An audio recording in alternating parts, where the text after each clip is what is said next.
Thanks, Adam. Thanks for having me on today. So my name's Jack Noonan. I am the Vice President of the International Well Building Institute. I lead the operations across Asia Pacific. My background, so I actually studied as a scientist. I realised that I couldn't quite spend the rest of my life looking down a microscope, so I went back to uni and did a Master of Business. I then became a building scientist and I guess a building consultant, where I kind of worked for a consultancy for about 6 or 7 years.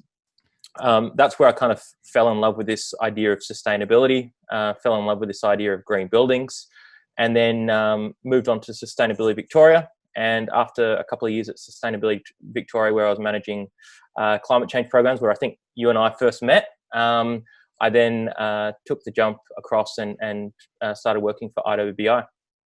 Yeah, fantastic. Yeah, it's been a privilege, I guess, since I first met you and see your career journey to join Well today. This question might be a bit obvious for you and intuitive, but in what ways do our buildings influence our health, and what opportunities are there to improve our health through buildings? Yeah, it's a really good question. So the first thing that I continually remind people is that we spend a lot of our time indoors. I probably don't need to remind people of that fact right now. You and I are both based in Melbourne right now. We're in a stage 4 lockdown. But on average, we spend about 90% of our time indoors. I think that's a really overused statistic, but to put it in a different way, the average Australian will live to 84 years. 74 years of that average Australian's life will be spent indoors. About 5 years of that average Australian's life will be spent outdoors, and somewhat depressingly, about 5 years of that average Australian's life will be spent in transit, so in cars or trains or buses or that kind of thing. So we spend a stack of time indoors.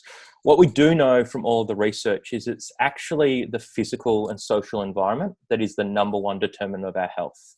That was something that was quite surprising to me because, as I mentioned, when I started kind of my studies, I actually studied to become a geneticist. And I always thought that the genes that you got were basically, they were the cards that you were dealt for life, right? And that was kind of what you had to deal with.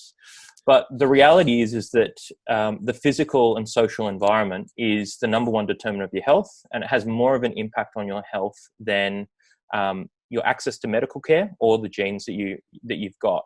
So if you're spending so much time indoors, if the physical and social environment is the number one determinant of your health, it's really important to acknowledge that the buildings that we work in, that we live in, that we spend time in, have a fundamental impact on our health and well-being, and that's what we're, what we're talking about. Absolutely. So this is what the Well rating tool is looking to address and kind of incentivize building owners to, I guess, get certified with the Well, if that's how you say it. Yeah, Well certified. Yeah, that's correct. Yeah, Well certified. So how does Well kind of map onto those goals and those health goals you were just talking about? Yeah, so it's one of those things that I often get asked about a lot. And one thing to kind of emphasize is that even though we're a certification organization, to be honest, we're not really in the business of handing out plaques or certifications or that kind of thing. What we're really trying to do is, what we're in the business of is really transforming the market and this idea of market transformation. And I must admit, I often cringe when I hear the term market transformation, because a lot of folks might think that it's kind of like one of those business, David Brent from The Office type of words. But essentially what we're really trying to do is we want a future where every single building is a healthy building, and it's a building that puts the needs and considerations of the people that are within it at the center of its design, the center of its operations, the center of its construction. And we want to, I guess, improve health and wellbeing outcomes across our communities. So we basically do this with the Well Building Standard, which is the standard that we have created and administer. And this standard provides, I guess, a framework for defining what exactly is a healthy building. And beyond that kind of framework in terms of design consideration, it basically independently verifies what a healthy building is by actually performance testing the space. So you can't just have, you can design a healthy building, but is the intent of that design actually being met? And that's one of the things the Well Building Standard looks at. It basically is performance testing that space as well. And I think one thing to keep in mind is that I think all of us probably agree that access to healthcare is a human right. What we want to really do at the International Well Building Institute is really to go further and say that access to a healthy building is a human right. And it's a form of preventative healthcare.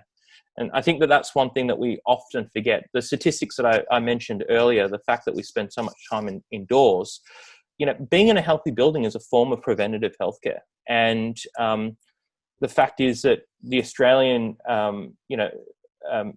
health spending, about 1.5% of Australian health spending is given towards preventative healthcare. The remainder is often given to treatment, right? And if we actually acknowledge that our buildings can be a form of preventative healthcare, I think it opens up a huge number of opportunities for all of us across the building and construction industry. Yeah. And is there any, do you have any numbers on the business case for investing in health? Obviously, it's from just a ethical point of view, there's huge value in doing it, and maybe that's enough alone. But is there any way to put a dollar figure to, investing in buildings to be healthy for its occupants? So I think there's a couple of things in the whole idea of investing for health. So first thing that I would say is that I think that this conversation has fundamentally shifted as a result of the global pandemic. So while previously I would receive lots and lots of questions around the return on investment and the business case around healthy building interventions, to be perfectly honest, I think a lot of the market and a lot of the community is now considering it in terms of what's the cost of not doing it, rather than the cost of doing it. And that's not a way to kind of get out of the question. I'll answer your question more definitively in a sec, but I just wanted to kind of put that on the agenda that human health has never been so in focus as what it is right now. And I often remind a lot of my colleagues in the US, we're obviously an organization that's headquartered in New York City, but I often remind a lot of my colleagues in the US and Europe in particular that not only has Australia gone through a global pandemic in 2020, but we've also gone through a pretty horrific bushfire season as well. So people have never been so interested in the effect that their building can have on their health. So I would say that it's now quite quickly becoming an expectation of tenants, of employees, that their buildings are healthy buildings. To go back to your original question, what we're definitely seeing is at a building level, a healthy building will have better leasing rates, they'll have stickier tenants, they'll improve their building value as well. There's a really great report from an organisation called STOK, STOK, in late 2018, which was the financial case for better performing buildings, which really focused on healthy building interventions. At an organisation level, the war for talent is really strong, even in a kind of post-pandemic type of universe that we're living in. Organisations want to attract and retain the best talent. There are considerations of productivity, absenteeism, presenteeism. All of these metrics are really important when you consider a healthy building as well. So I think that there is also this appreciation that from organisations that an investment in people and in people's health, even outside of the office, has an impact on their performance in the office as well. So I think that there are very clear financial benefits associated with implementing these healthy building practices. And I mean, this isn't just being seen at a building level. It's not just being seen, in terms of case studies. And there are lots of case studies that show X% in improvement in productivity as a result of healthy building practices, or X improvement in job satisfaction or engagement. But we're actually seeing this play out in the investor community as well. So, you and your listeners probably would be aware of like this redefinition of what we think about sustainability, and this move to ESG framework. So this idea that sustainability is broader than just environmental sustainability, that encapsulates things like environmental sustainability, social sustainability, and governance. And the investor community has really rallied around this ESG framework. Environmental sustainability has been relatively easy to quantify for a long period of time. How much carbon are you abating? How much energy are you using? What's your energy efficiency like? What's your water efficiency like? What type of biodiversity kind of action plans and stuff like that do you have in place? Governance, once again, relatively straightforward. Do you have risk management practices in place? Do you have diversity across your board and across your decision making? Social sustainability has really been seen as a bit of a black box, and social sustainability incorporates things like health and well-being. And what we're finding is that the investor community is really rallying around this idea of social sustainability to actually say that, the health and well-being of the employees within an organization is fundamentally linked to the financial performance of that organization. And I think that that's something that is just going to continue to emerge over the next couple of years. Mm. Yeah, you mentioned how sustainability can be much broader than what we originally think. How does the WELL rating tool collaborate and sit with, say, the Green Building Council of Australia, and how can they both be in the the same market? What problems do each tool solve? Yeah, I think it's a really common question, and we're so grateful for the partnership of the Green Building Council of Australia. They were really fundamental in helping the Well Building Standard get traction here in Australia, but also in terms of helping the market move along the journey. One thing that we recognise, and one thing that my good friend and mentor Davina Rooney at the Green Building Council we often talk about, is this idea of rating tool fatigue. Like, there's lots of rating tools out there, and we're all doing something slightly different.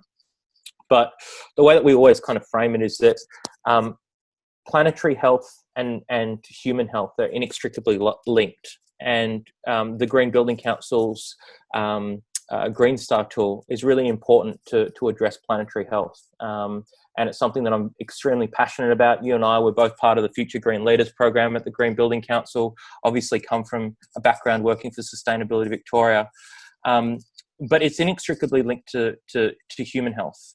And what the Well Building Standard really attempts to address is this kind of occupant experience and human health. We know that we can't have healthy people without a healthy planet, and that's why we always try to promote the work that the Green Building Council is doing, because we see it as fundamental to the health of individuals. Another thing that I would say is that we've developed a number of tools with the Green Building Council to reduce that kind of burden in terms of pursuing both rating tools. There is some overlap between the tools. As you can probably imagine, the Green Star tool has some credits around end of trip facilities, for example, and the Well Building Standard, obviously promoting human health, has that within its standard as well. So what we try to do is we try to limit the burden of documentation, and the way that we do that is, if the Green Building Council has awarded a particular credit within their tool that we deem as equivalent to one of the features or the strategies within the Well Building Standard, we'll accept that as evidence. So you don't need to go through a whole bunch of different documentation for the Well Building Standard. So at a technical level, at a really practical level, that's one way that we kind of collaborate. More broadly, the GBCA and the International Well Building Institute collaborate on various advocacy topics as well. So, one thing that the World Green Building Council is doing is really focusing on a campaign around planting sensors across our buildings and our communities. This idea of getting information as it relates to indoor environment quality and air quality, and once again, that's very aligned to the work that we're doing at the International Well Building Institute as well. One of the areas is of big stimulus coming, and much needed stimulus, is in affordable housing. And traditionally, you could probably say that the health of the occupants of those buildings hasn't been a huge priority. Do you think that this is this something that you're really trying to put on the table now as a priority for all affordable housing in Australia that's going to be built in the next few years? Yeah, I think affordable housing is a real priority sector for us at the International Well Building Institute. It's something that we're addressing in detail within the US market, and what that actually looks like is that there's an amazing affordable housing provider called Enterprise in the US that is one of the largest providers of affordable housing in the US, and they've got a green community kind of rating tool. And as part of our collaboration with Enterprise, we've actually made it so every Enterprise affordable housing unit that comes online post 2020 will actually be well certified. It will, the considerations around well certification will be embedded within that tool. And that's something that we're doing as a public benefit organisation, and we're not taking any certification revenue for that, because we've essentially identified affordable housing as the key sector that we really want to focus on as part of our kind of public benefit corporation status. So in Australia, what that actually looks like is, we've been in kind of early discussions with a number of affordable housing providers. We've fundamentally addressed the cost of certification for these particular projects. There's some pretty deep discounts associated with applying well to those affordable housing projects. At the end of the day, we really want healthy buildings to be focused on equity as well. One thing that the term that I often use is that this can't be about being healthy for the wealthy. There are lots of amazing well projects across Australia, across the world, that are very high-end, commercially driven projects. And they're important. They're important in terms of this market transformation that I talk about. But we need to make sure that we're not leaving anyone behind, and we're not leaving any sectors behind. And I think affordable housing too often is forgotten about in terms of the health and well-being of the really vulnerable people that are within those buildings as well. And just before we kind of went live, we were talking about the impact of COVID on affordable housing towers here in Melbourne. And, there are a lot of kind of shared services within affordable housing units, but even things, fundamentally, like where, Davina often talks about energy poverty as well. These are things that we need to get right. We need to get right within affordable housing projects, because it's all well and good to have this amazing, sustainable and healthy future, but it's not going to be worth much if we've left people behind as part of that kind of transition. So when we talk about a healthy transition, when we talk about a green transition or a green recovery, we need to really ensure that we're bringing the projects that need it the most along for that journey. And that's affordable housing, it's schooling, it's education projects, it's healthcare projects, it's work that's being done in our Indigenous communities as well. We really need to make sure that this is an equitable transition. Absolutely. Australia's first timber building that was certified with WELL was 25 King Street, and I understand Lendlease strong supporters. Can you tell us a little about it, the features of this building and how it achieved the rating and why it achieved the most superior rating? So 25 King Street in Brisbane is a WELL certified platinum building. It was certified in, I think, late 2019, early 2020. It was a Lendlease development that was designed by Bates Smart. Oricon were the ESD consultants on it. They're also one of the tenants within the building. It's a 9-story building. It's actually a pretty pretty significantly sized building as well, that uses a combination of CLT and glue laminated timber, and basically they were able to deliver a WELL Platinum certification. So what this meant was that not only were they able to go through and meet all the requirements of the WELL building standard in terms of air quality, water quality, lighting, acoustics, thermal comfort, they're also able to demonstrate significant benefits for the facility management team and the occupants. But one really kind of striking nature of this particular building was the engagement with nature. So I don't know if you've been to this building, Adam, but you have. One of the most amazing things is when you actually walk into the building, just this kind of feeling that you get when you walk into the building, not just from the timber structure. I think the timber structure is very striking, but you've got this amazing plant life throughout the building as well. As soon as you walk into the lobby, you've got this amazing plant wall that's one of Jungle Fire's plant walls, and there's this really strong focus on biophilia throughout. So this is this kind of innate connection to nature, and it's a very kind of it's a space that I think is very relaxing. It's very soothing. You get that from the kind of timber structure. You get that from the plant life that's throughout. And it's really been focused on health and well-being from the very start. So there's been a really strong focus on